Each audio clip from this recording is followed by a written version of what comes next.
Good afternoon and happy Mother's Day to all the mothers. We welcome you to the COVID 19 webinar with Innovative Solutions and our expert health officials from Michigan United. Today we have a special treat from you. We have a guest speaker, Dr. Deb, who will be joining us to give us some inspiration to tell us what inspired her to write the N-NICE grant. A couple of key points that I want to chat about before we actually dive in and hear the phenomenal stories that these ladies have journeyed through the last 27 months of COVID-19. First and foremost, my name is Athena McKay. My apologies. I'm the Executive Director of Flint Innovative Solutions. I have a phenomenal team in the background that's helping to bring this podcast to you. And this and other activities from Flint Innovative Solutions is brought to you by the Community Foundation of Greater Flint. If you could, first and foremost, share this on your Facebook stream so that more people will be informed about how to prevent COVID-19, some protections and preventions, as well as some education, and be inspired. We do plan on having this the second and fourth Sundays at 3:30 to 4:30. And again, I want to give a kudos to these ladies, especially today on Mother's Day, taking time out of their day to share some information as well as some expertise with you. And I'll pause there. Hopefully everybody's taking a moment to stream this out. And then I want to take another moment of silence. I see our guest speaker just chimed in. My heart got all special and papping. Just if we could take a moment of silence for all those who don't have their mother with them to celebrate. Mother's Day can be a very challenging day. So we'll just take one moment of silence.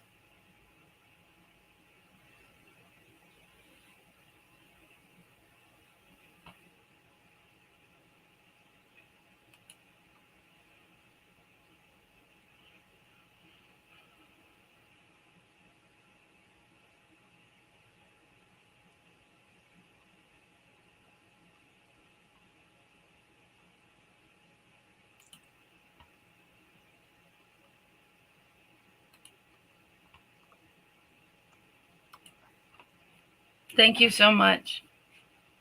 Again, condolences to everyone who has lost their mother, who don't have them there to celebrate. Please hold on to the memories of all the seeds and the in my case, the whoopings that you receive, the correction you receive, the inspiration and the guidance, and mostly the love. So without further ado, I want to spend most of this time with voices that you may know. Some of you may know. If you don't, you are in for a treat. We have Dr. Deborah Holden, who is the author of this great mechanism, who was able to share COVID-19 information, get vaccines, get tested for those that are most in need. We have Dr. Latressa Gordon from Michigan United, and I'm not going to steal nobody's thunder. Deborah got so much thunder, I can just give a little bit. We got Nurse T and we got Nurse Battle. So if we could just say hi to the folks, and then Dr. Deb, if you want to open it up with inspiration. Wow.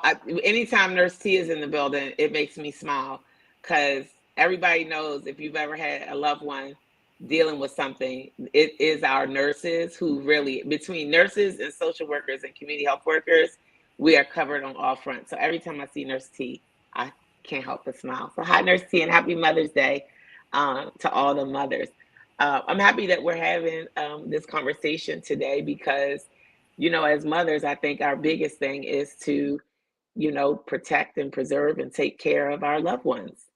And we all had to figure out what that meant and what that looked like during COVID. And I know that a lot of moms, and now we've got COVID vaccines that are available for the 5 and under group. And I know people have a lot of questions about that. Maybe some people have more questions than answers.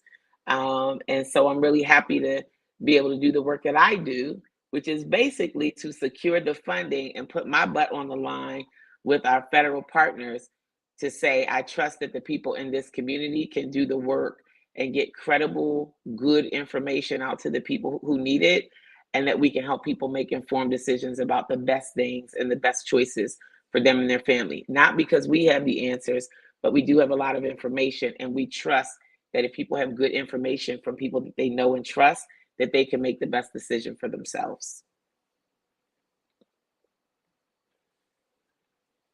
Thank you, Dr. Deb. Dr. Lutressa, would you like to share with us your experience over the last 27 months as a frontline worker?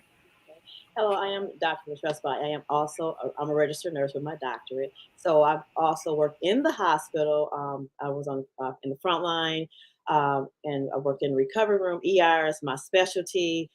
So when COVID came out, it was kind of like, okay, I've been in ER. I'm ready to go. But something was different about this one when we were told how our PPE was going to be, and of course, anxiety. I am a veteran also, and I am, a survivor of, I deal with post-traumatic stress. So it triggered me. So there might be some triggering things in this podcast. So first thing, I was triggered. Anxiety set in. Like, how am I going to be able to take care of patients because I can't stay in PPE for a long period of time? So it messed with me as a nurse. Like, I've always been frontline, always able to help, but during this time, I struggled, and fear, anxiety set in. And so that's where I was able to reroute my gifts and talents with Michigan United and come out on the forefront helping with the vaccines and education on that one.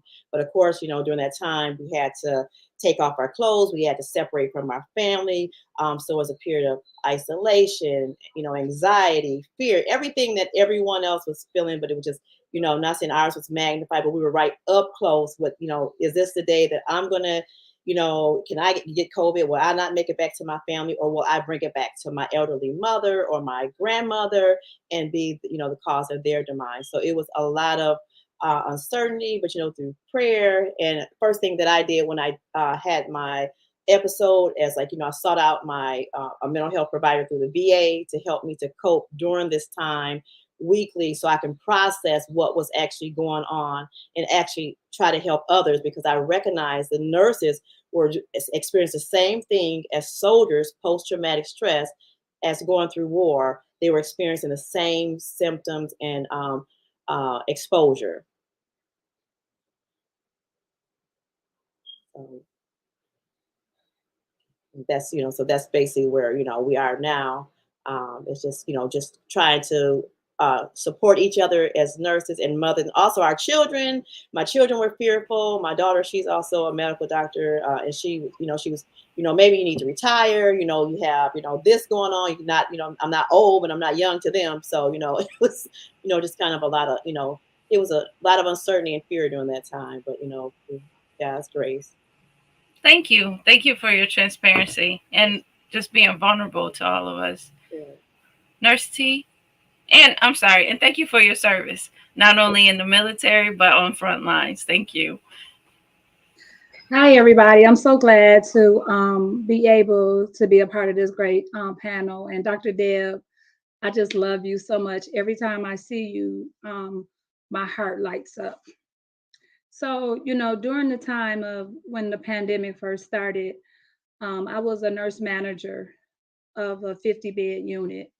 So I remember being at home, and I received the call that I had to come in and transition my unit. So the word that I want to focus on for this occasion, which right now I'm able to celebrate this great moment and this great occasion on Mother's Day, and being with mothers and being with great women, is that I had to transition. I had to go in and transition a medical surgical unit into a COVID unit, into a unit that had to raise their skill set. And I also had to be able to transition my staff. My staff was worried. I mean, they did not want to be able to have to transition our unit into a COVID unit, because they was like, well, boss, couldn't they have picked another unit? And I'm like, but we've been picked. And so the thing about it is, it's something when God picks you, you have to rise to the ability and to the occasion of what He has called you to. So I remember going in, and all of me and my nurses, we like surrounded the nurses station, and we grabbed hands and we said, God, help us through this. Give us the wisdom and the strength to be able to care for our patients and to be able to care for each other. In that moment, it wasn't about being religious, but it was about unity. And it was about us coming together in that moment to exercise our faith. And I remember looking, to the right and looking to the left, and we kind of felt like we're going to look to the right and we're going to look to the left, and we're not sure if that we're all going to come out. But the one thing that we know in this moment is that we're together and we're going to stand in unity. So the one thing was, I had to make sure that I couldn't think about me, even though, that's something that we normally do. But when you're a frontline leader and you're leading a unit, you kind of like have to put the staff and the patients and things in perspective. And my family panicked. I had to send my daughter to go stay, with somebody else. My mom was like, "Do you have to go? Are you coming back?" I'm like, "Mom, I'm coming back." And so I think that in that moment, we didn't know what we were going to do. But the one thing we knew is that we had to care for our community. And the only way that I could be an impact was to be in the trenches. I was always in the trenches with my staff. I never just led from standing in front of them. I led by standing side by side. So the one thing that I can say for the pandemic and being the front line is that it brought unity. We were able to see a lot. I mean, like when we was using high flow, which is a higher level of oxygen, which normally a med surge doesn't use. But we had to skill up, and we had to skill up fast. And so the one thing that I'm thankful for is the unity. We lost a lot of people, patients coming in. We were able, to be there for patients. We were able to educate patients and just being there on the sides. A lot of days I cried because families came in and they could only drop their loved ones at the door. That right there was horrible. But the one thing that I could tell the family is, you know what? Is it something that you want me to say to them? I'm going to be right there with them. And a lot of people came in and they prayed. And so, and some people knew, that I had a call in the ministry, and they would be like, "Well, Tarnisa, just go pray for my loved one." So just being able to come together in unity and the transition that it made. And so that's what I'm thankful for. And I'm thankful for this day. And I'm thankful that we all rose to the occasion of what the community needed. Thank you so much, Nurse T. That's hearing it again. We've talked, and it touched me then. And that's what prompted us to partner to bring this to the community where people are becoming lax in their standards and thinking that COVID has gone away. So thank you for that. And Nurse Battle, would you like to share your experience in the last 27 months? Good afternoon. Thank you. So I have been a nurse for over 30 years, always in the NICU, in the neonatal intensive care unit. And so where I didn't deal directly with COVID patients. We did have COVID positive moms. And at one time, it seemed like there was an influx of COVID positive moms. We were getting babies that we had to treat as positive until, they came back negative. So we had to open up a separate unit in PICU where we staffed the babies who were born to positive moms. So that was challenging in itself because, a baby being born is supposed to be a happy time, but yet here it's a time of uncertainty. You have a positive mom and she can't see her baby. You can't have family there. So that was it was just very challenging. The whole 27 months was just overwhelming. And I too sought the help of a psychologist. We had a psychologist reach out to Hurley employees, just saying, if you need help, if you want to talk, if you know, whatever you need, just give me a call. And I did. And I'm glad I did. So after, I was able to overcome my anxiety and some of my fears, I felt that it was my responsibility, um, as a seasoned nurse, on my unit, to step up. And when we would have those deliveries, a lot of people did not want to go because it's a COVID positive mom. So I'll go. I don't have any little kids, but on my unit we have a lot of younger nurses with little kids, and so they're fearful of catching COVID and taking it home. So I just felt, it was my responsibility to step up. And you just get in there and you just do what has to be done. And I agree with Nurse T. Everybody just had to come together at that time, and work for the same goal. But one of the things that was inspiring to me, and I have to put a shout out to our Flint community. During COVID, we had a lot of restaurants, some patients, families would send food up. I remember Jimmy John's sent all these sandwiches to Hurley, and they were going to every unit, just making sure that we had food, that we had snacks. They send up snacks. They send, just trying to show support. And so this is some of the walking from the ramp into the hospital at Hurley. They had, and it was just so inspiring and just so encouraging, the inspirational messages and the notes that some of the community members got together and they put out there for us walking in. And that was the one that really, touched my heart, was just to pause and take a deep breath. So we really appreciate all of the support from our Flint community.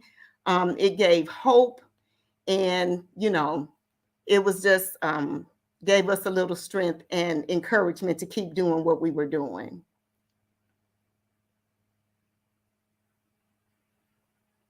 One time we came, I work at 7 p.m. And when we came in, it was a crowd of people out on the street. They couldn't come up close, but they were clapping and cheering and just saying, thank you, and keep up the good work. And so that was just a great show of support as well. Absolutely. Heartwarming. So very, yes, thank you.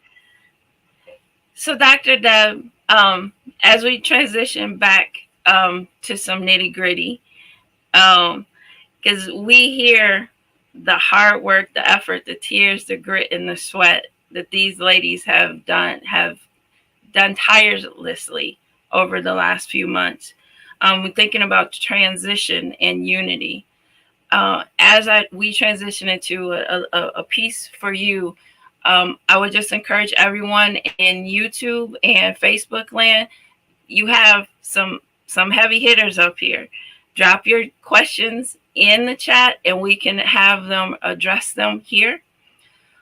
Dr. Deb, thinking about transition. So obviously COVID-19 was not on anybody's mind. And then thinking about this effort, if you could share with us what the N-Nice project is, some of its, massive federal reach, and how you envision it to make an impact for Flint.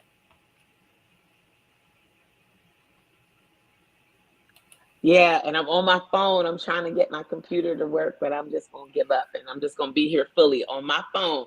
Thank God for technology. It's an acronym for the National Network to Innovate for COVID-19 and Other Adult Vaccine Equity. This is a project that was funded by the Centers for Disease Control and Prevention. It was originally a project that was focused on trying to help remedy the tremendous disparities that we saw in both who was contracting COVID and who was getting really sick, who was being hospitalized, and who was dying from COVID. At the time when the original funding opportunity came out, we didn't even have a vaccine. And so I always remind people, like, there was a point when we had all the worry, the fear. You know, our frontline people can tell you about the horror stories of what it was like watching patients come in who are otherwise healthy, you know, now battling for their lives, or who had health conditions that were managed but were now battling their lives. So when we originally started the work, we didn't even have a vaccine. They gave a very large grant to the Morehouse School of Medicine. So, you know, I'm a big advocate and a champion for the HBCUs because they train some of our best and brightest, you know, scholars and practitioners. And then the CDC came in and said, once the vaccine came out, we said we knew there were a lot more people who really wanted to be in this fight. And we now think we need to focus on vaccine equity. And I want to be real clear, vaccine equity isn't about shoving shots in arms. It's about making sure that we have fair and equitable access to all the same resources that everybody else does to stay healthy and well. The vaccine being, you know, from a public health perspective, one of our major, you know, foundations of preventing people from getting severely ill and dying from COVID-19. And so what the NNICE is it's about working with local communities, and we had to pick 5 sites. We ended up actually picking 5 sites in Michigan, and they said, we don't want you to just work in Michigan. We said, fine, we'll do 5 sites, but we added 5 sites in Michigan, and Flint is one of our biggest sites, not biggest in population, but biggest in scope and in impact. Why? Because we're deeply steeped in Flint, and we already have a lot of capacity and readiness. We already have a lot of folks like Nurse T and others who are on the ground floor, people like you, Athena, who are doing the kind of outreach and engagement activity to make sure that people who need to get good information have access to that good information and also have access to resources.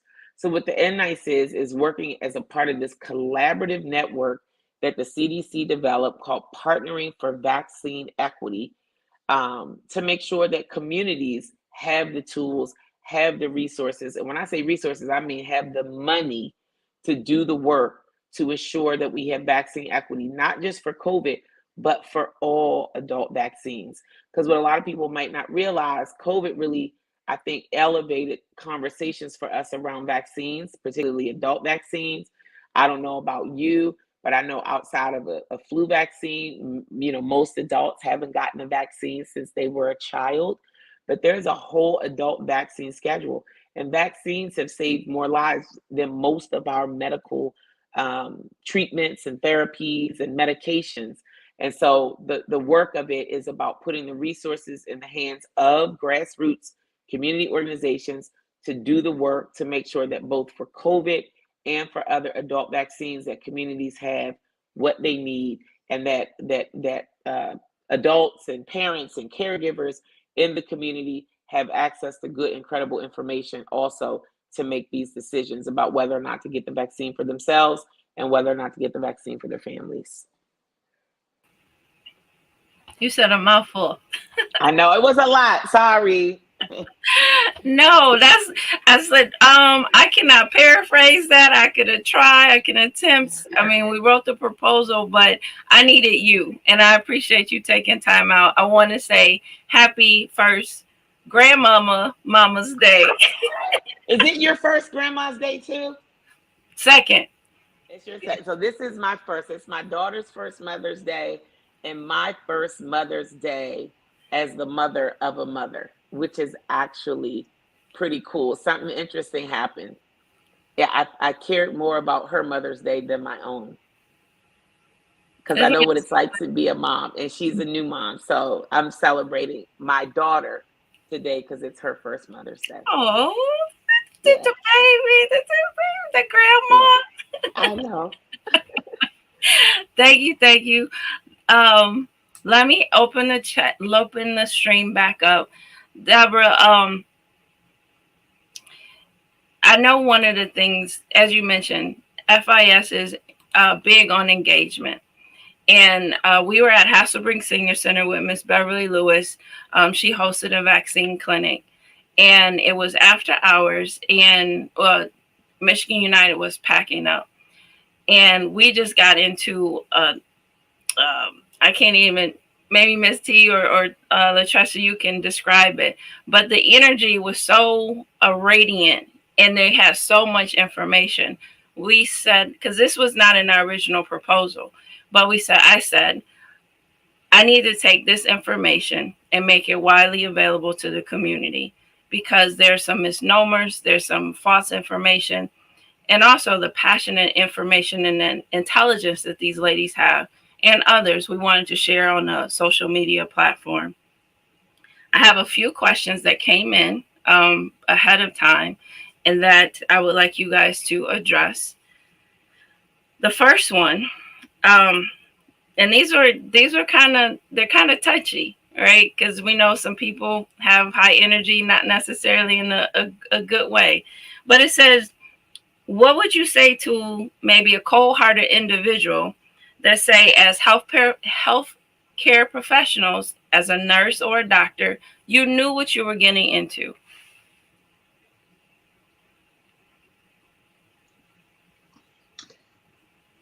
Um, okay. So, hearing that question is a question that we have often been asked. And it's also a statement that we have heard a lot. But the one thing that just having the community consider is that when you become any kind of healthcare professional, you take a pledge to care for the community, to care for patients, to care for whatever service line you go into with some general expectations, meaning generally we kind of know what we're getting into from past times or things that the community have experienced. But when COVID hit, it was totally different because I this was my first time ever as a healthcare professional actually being in a pandemic when the whole world was uncertain. When resources that we had that was plentiful, they start reducing. So to some degree, yes, we know what we're getting into, but this right here, I think it just knocked us off our feet because of the uncertainty and the fears that we have. But the one thing I can honestly say is that we navigated through the best way we could, and it was our passion to care for individuals and to care for people that led us through this pandemic to where we didn't have the opportunity to focus on this is what you were getting into. That wasn't on the forefront of our mind. What was on the forefront of our mind is that we signed up to help save lives. And I don't know if I can interject as well. When people said that to me, I said when I joined the army, the military, they gave me the equipment to fight my enemy or to fight a war, or the equipment, the tools that I need to be successful in a battle. When COVID, the pandemic first started, it was new to everyone. The resources as far as PPE was limited.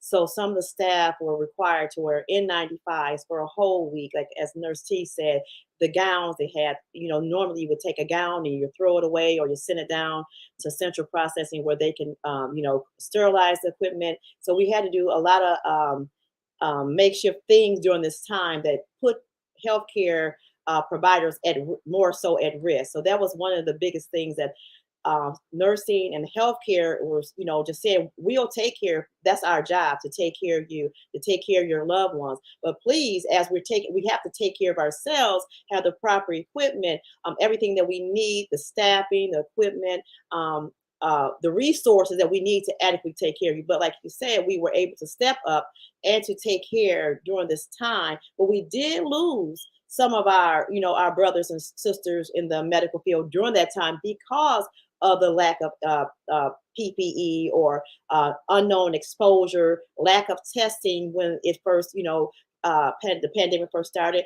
People coming through ER, they weren't regularly tested. So they would get through the whole system, through the staff, and also other patients were exposed because of the lack of testing. Now that we know more, we can, people are tested better, so they know when they first come in, point of care, so they can initiate treatment sooner. And if I can, I agree with everything that Nurse T and Dr. Tressa just said. Nursing is a ministry, and we're called to ministry, and we're going to service. That's our service. At Hurley, excellence, serve with excellence. The patient is the reason we're here, but the community also has a responsibility. When I first started working with Michigan United, I was a public health navigator, and we went out and we disseminated the correct, COVID information. There was a lot of myths and non-truths circulating, and Michigan United had navigators, and still do, that go out and disseminated correct information. And as the Michigan United medical team now, our team of nurses, we do education, and we give people the correct information and encourage people to take care of their selves. And so we're all in this together. But we give you, like Dr. Tressa said, knowledge is power. So you have the tools, but we're all in this together. It's not us versus you. We're all in this together, and we all have a responsibility to work together and to work together. Thank you, ladies. We have one more question that came. Actually, we probably have room for this question and possibly another one. What would you say to someone who thinks it's too late to get the vaccine and that the pandemic is over? Hi, I would like to say that it's not too late. We're still, COVID-19 is still circulating. And I would like to share, just a quick, as myself, I just recently, within a week, I have my vaccine. I've been boosted, and I got COVID-19. So I can say that I do believe by me having the vaccine, and also the other tools that I use that help me not to be as sick. But there's information out there. We just want to give you information, create the safe space where you can take the information and make the best decision for you. So we'll provide all the information on each vaccine that's out there, the risk for them, the benefits, and then you can take that information. And like I say, our biggest thing is health literacy, to make sure, because with COVID, the information constantly changes, because as we started out, they didn't know much. But now after 27 months, more is known. So more information, we can provide the accurate information, so you can take that information and decide, is the vaccine best for me or my family? We don't push the vaccine on anyone, but we just give you that information, that safe space where you can have a conversation about, okay, why take the vaccine if you still can get it? The vaccine is not going to stop you from getting it. It's going to help decrease your risk of being severely ill, decrease your risk of hospitalization, and decrease your main thing, the risk of death, which I believe in my case, that it did help me during that time. And I just want to say, our numbers in some areas or some different locations may be reducing. The hospitalizations may be reduced, but the virus is still there, is still alive, is still mutating, and is still affecting people. So even though a lot of states and a lot of places have, as far as with the mask mandate, that you really don't have to wear a mask in some places, if they're saying different recommendations, if you're in a crowded space, wear a mask, but if you're outside and you feel comfortable, you might not, have to wear a mask. But what I would recommend is that even though it appears that the numbers are decreasing and that it's getting better, is that we still stay cautious. is that we don't get relaxed and we still can continue to do wise things. Like we still continue to watch our surroundings. If you notice anybody is coughing or sniffling, or if you have any coughs or sniffles, make sure, you're staying at home, you're following up with your physician, or you're wearing a mask, making sure that you're still using sanitizer. Sanitizer is huge, or washing your hands, but also checking the expiration dates on sanitizer, because sometimes, a lot of times they expire. So I would say it's never too late. It's never too late to get vaccinated. It's never too late to ask questions. And even though some of the information has changed, sometimes people look at it, or they were trying to trick us. They didn't tell us all the information. No, we were learning as we were going through this process. The term you grow, you learn through it and you grow through it. So we have learned a lot of things and we are still growing. It's still a process. But the thing about it is, it's just staying updated. Technology is changing, things is changing, science changes every single day. Making sure you're updated, that you're checking sources, that are reliable, and that if you have questions, that you're not afraid to connect with anyone to make sure that you can make a well wise informed decision about your health care.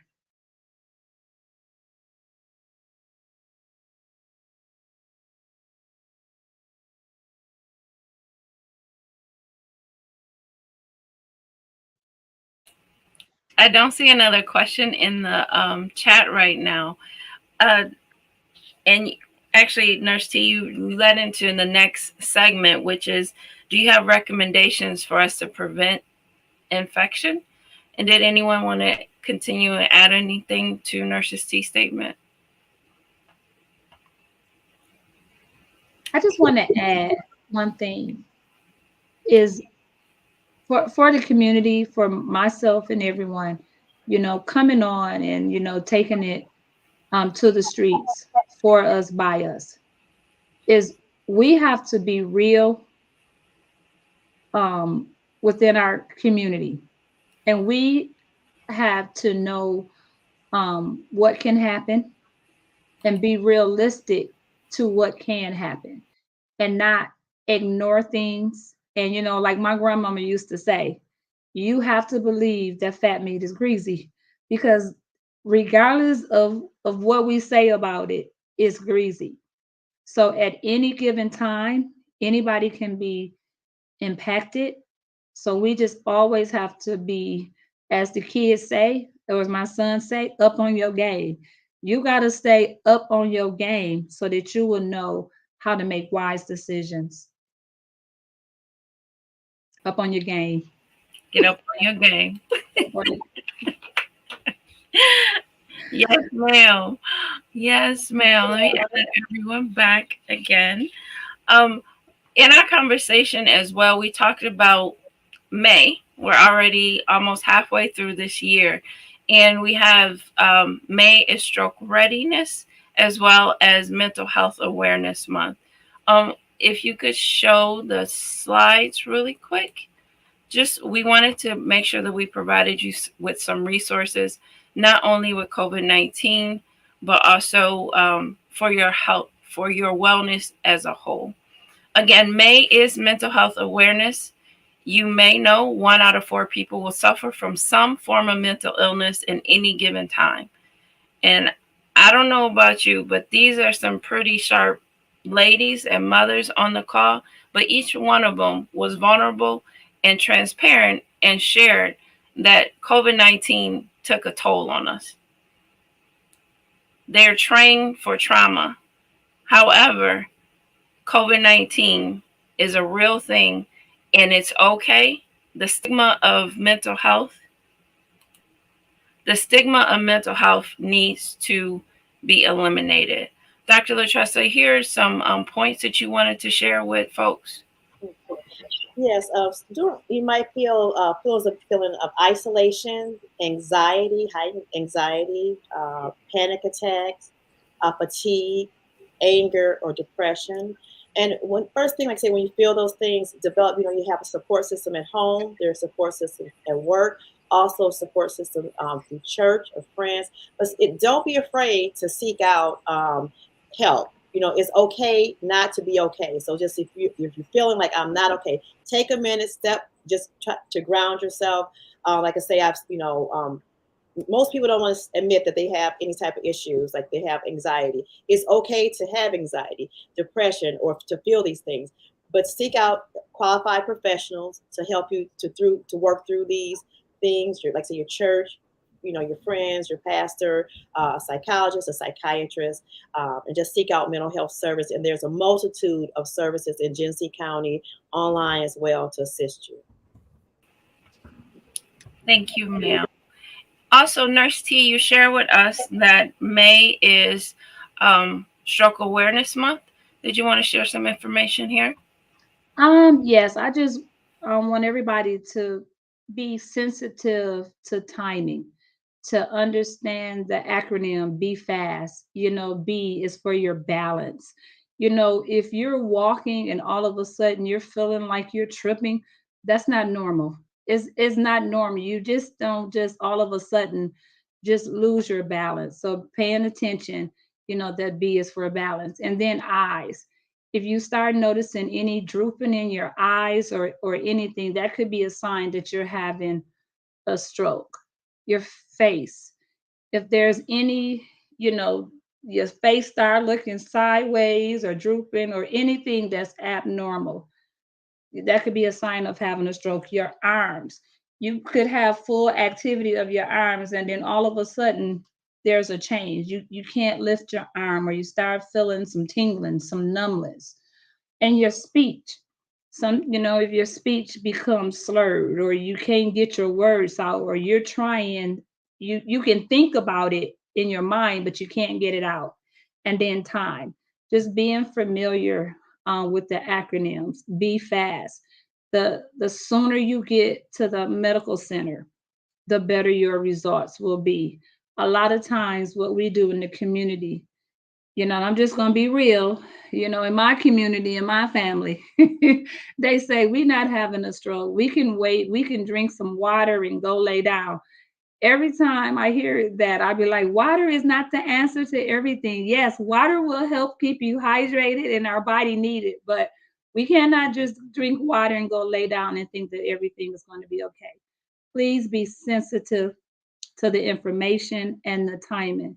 The better the sooner you get to the hospital, the better your results are. My friend, 40, I want to say, no, she just turned 50. We were in the office together, and she walked from her office, which was like maybe 6 feet away, to warm her food up. She sat down, her plate, as far as her hand, she almost dropped her plate. And she was like, I'm fine. We was like, no, you're not. We got her to the ER probably in less than 6 minutes. She was having a stroke in her 50s.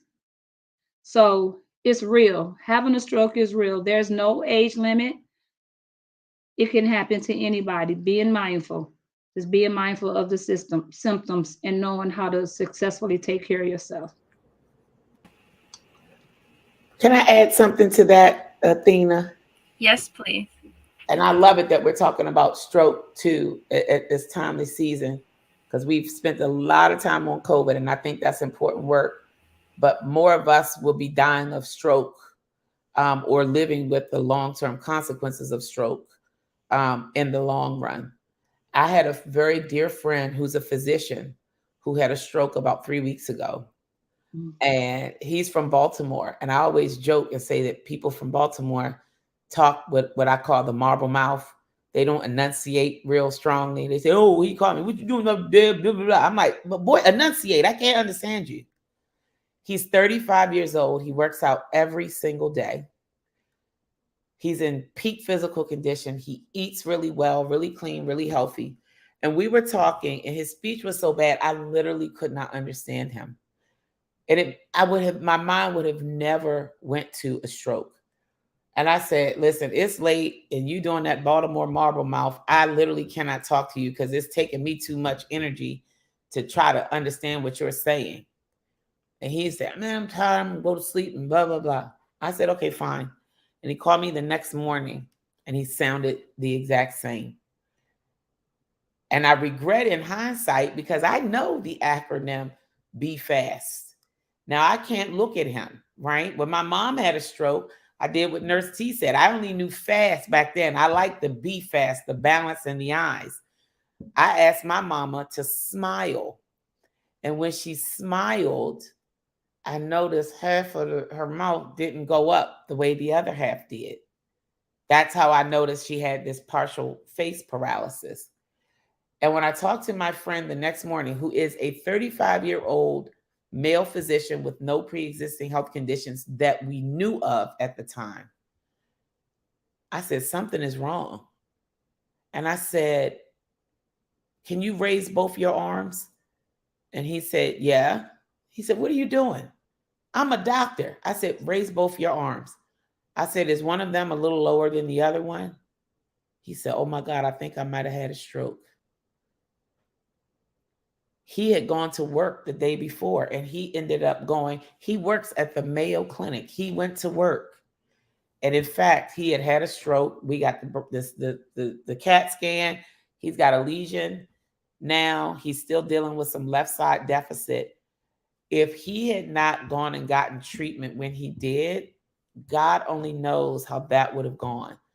So I know Nurse T walked people through it, but this acronym could be a game changer.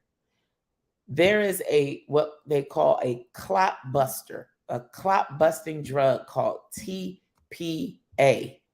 And you can only have that drug administered in the hospital. They won't give it to you on an ambulance. They're not going to give it to you in your living room. You got to be at the hospital. And in order to get it, you got to get it very early on in the onset of the stroke. And that issue around time, it was Dr. Leslie Scalaris, one of our good colleagues at U of M, who taught me time is brain. The longer that a stroke happens, the more neurons that die. And those neurons do not come back. Now, the brain is an amazing thing. It will rewire itself around the dead parts and, kind of figure it out. But time is brain. And the longer you are having a stroke without being treated, the more neurons, i.e., the more brain cells that you will lose. Stroke is a leading cause of not just death, but disability in our community. So we all know somebody that's had a stroke and they were never the same. So I just want to, again, shout out to Nurse Tanya, Dr. Tressa, and Nurse T for the great work that you do. And I really appreciate you sharing this. And I just wanted to come back. I've been on my phone, but I figured out I had to get on a second computer. I got a whole nother, other computer right here that wasn't working. I said, I got to be in this conversation because these sisters are talking about the stuff that we need to hear. Stroke is a preventable, avoidable cause of death and disability in our community. So please remember that acronym, Be Fast. Balance eyes, face, arm, speech, and know that time is of the essence. And the last thing I'll say is if you think somebody is having a stroke or if you think you're having a stroke, because a lot of times people will be early in their own personal stroke and will do like Nurse C said. I don't know why Black people love to grab a ginger ale and take a nap. You can't ginger ale and nap your way through a stroke. That ain't gonna cut it. You've got to get to the hospital. And I do encourage people to call 911. Remember, time is brain. And I'm very sensitive to the fact that an ambulance ride is expensive. But if you are having a stroke, the last thing you want to do is drive yourself to the hospital because you might not even know it, but your driving abilities have probably been greatly diminished. If you are the loved one of somebody who's having a stroke and you choose to drive them to the hospital, put the stroke patient in the back seat and keep all of your senses about yourself so you can get them there safely. But I do encourage people, and I know it's a trip because I've gotten that 911 a bill, and I've gotten the bill from the ambulance. But if you think you're having a stroke, do not drive yourself to the hospital, but get to the hospital absolutely as soon as possible. It's one of those times where you would rather it be a false alarm than actually miss a real emergency. Thank you for Lynette. I was going to say, I just want to add to that. The time is like within 4 hours to receive the TPA from the onset of your symptoms. So, like if you start having symptoms at 3 o'clock, just know you got like a 4 hour window, but you need to get to the emergency room as soon as possible. The thing that I can't stress enough is please do not wait. Go as soon as possible, call 911 because TPA, when you arrive and you are within that window, your chances of surviving the deficits that you will have are great. And we can never take for granted any signs or symptom. If it's abnormal to us, it's abnormal. If you can't try to figure it out and you know that it's something different, it's abnormal. Get to the medical center as soon as possible and call 911. Thanks for that testimony, Dr. Deb. I'll add to with it being Mother's Day, Dr. Deb, similar to your experience, my mother had a stroke and I saw her right side droop, and then her arm was heavy and it kept dropping. And I didn't have any experience and knowledge of what the symptoms of a stroke were. I say it was the Holy Spirit to say, your mom's having a stroke, get her to the hospital. And you all have Black mothers. She said, well, I need my good dress and I need this and I said, Mom, we just need to get you to the hospital as soon as possible. And glory to God, by his grace, she's still here. She did just have a second stroke after being hospitalized for over 30 days from COVID-19 this winter. And so just transitioning back into our central topic, get tested for COVID-19. It's so critical. There are testing locations. There's 3 standard locations in our community, and there's also home tests. As has been mentioned earlier, COVID mimics some of the other illnesses that we have on a regular basis. It takes nothing. What I think it's 20 minutes total. Swabbing your nose, making the droplets, go into the test, and waiting that 15 minutes for the results. It's important not only to you and your family, but our community that you take that effort to get tested. If you still have those symptoms, go and get tested at a facility like those that the Genesee County Health Department support. We have one more flyer, well, actually 2 more flyers, but Nurse Battle, you shared with us that there's an upcoming resource, and I know we're getting short on time. I knew we could just talk and just your experience and your information. Ms. Prince, if you could share that slide for Nurse Battle, there's an upcoming event we wanted to make the community aware of to please take advantage of. So this event is on mental health. These events are real. They're awesome. They just offer so many resources. There's people there to talk to if you just have questions. But the resources are just awesome at these events. There's tons of people there with knowledge on anything. You may go there for mental health and receive information on anything that you need information on. But this event is going to be held at Church Without Walls on Thursday, May 26th. I'm sure Nurse T will be there with Hurley and all of those other partners are there.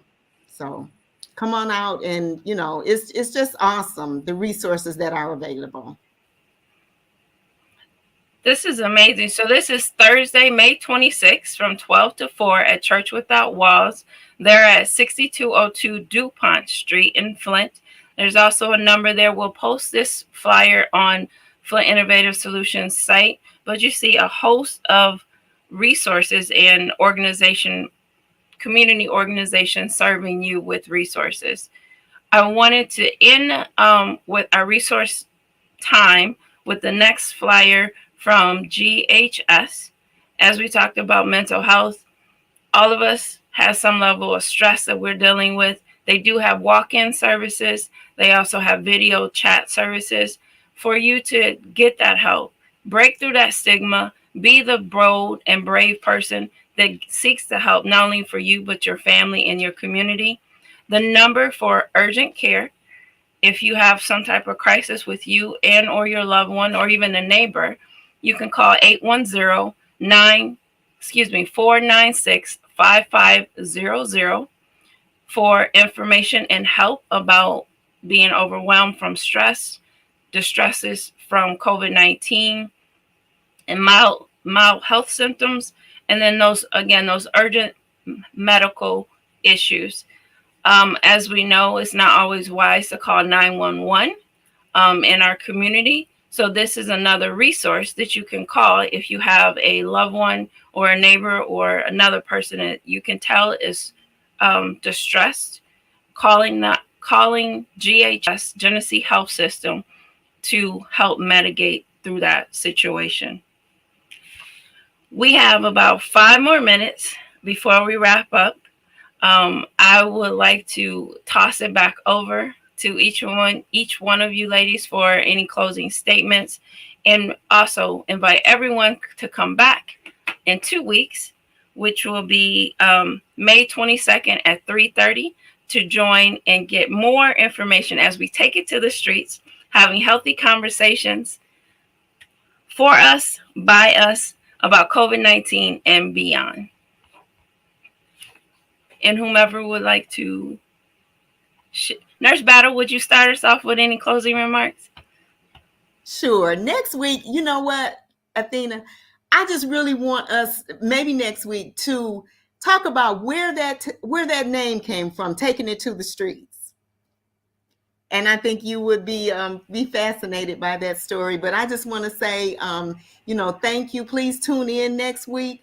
We are came together by God's design and for a purpose to serve our community. So please join us next week. Thank you, ma'am. I'll say amen right there. And I'll throw it over to Dr. Latressa. Just come back, like I say, chew the meat and spit out the bones. Whatever, like, so what we put out for you is good information. We're going to get accurate information. We're busting these myths down. And we just, like I said, we just keeping it real here with us on this panel. You can ask us anything, be transparent, and we just thank you. And we'll see you in a couple of weeks. Yes, ma'am. Nurse T. We stand in the trenches. We stand in the trenches. We are passionate about our community. We are passionate about our community being healthy.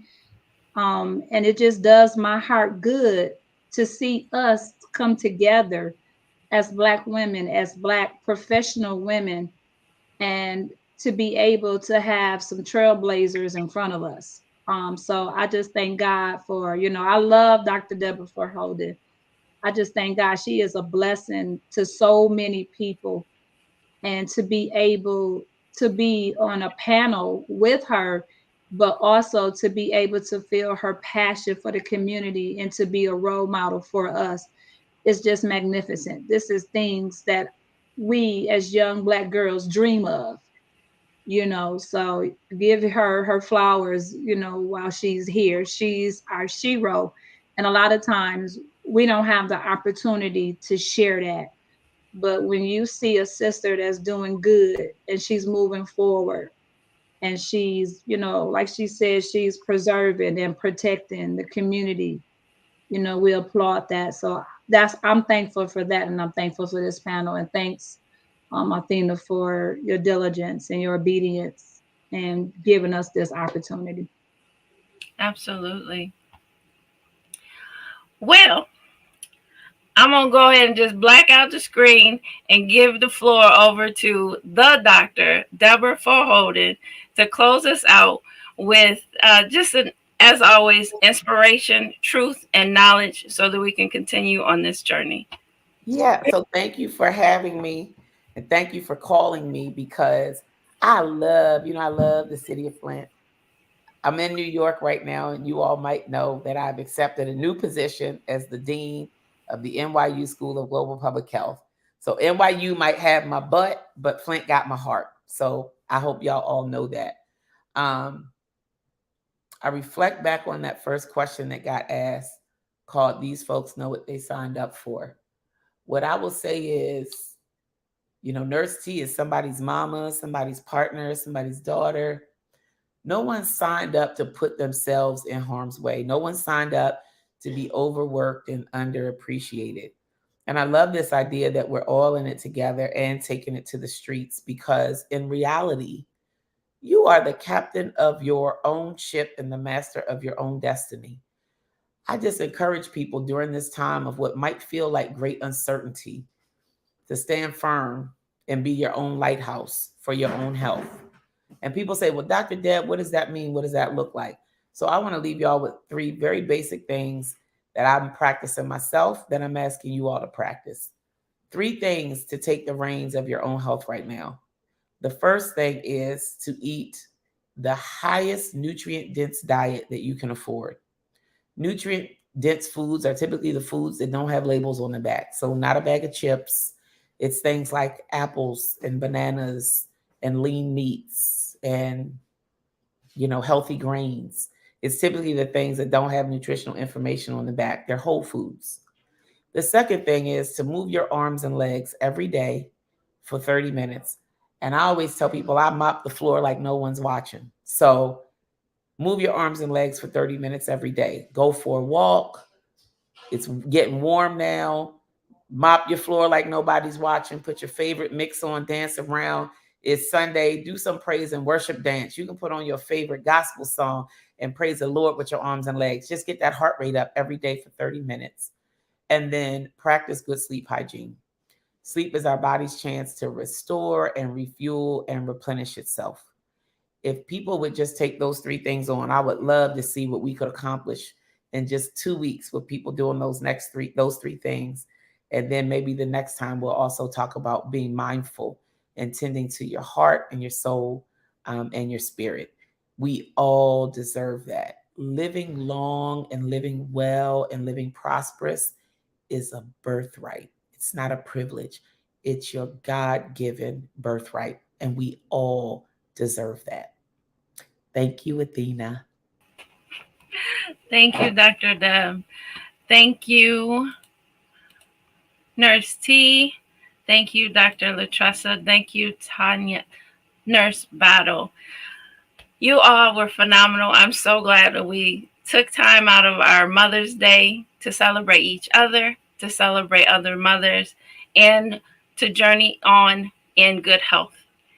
Again, community, please share this with others so that they can be educated and they can know that fat meat is greasy. And we're taking it to the street. We're going to be real on here. We'll be back in 2 weeks on May 22nd at 3:30. Thank you so much and have a blessed day.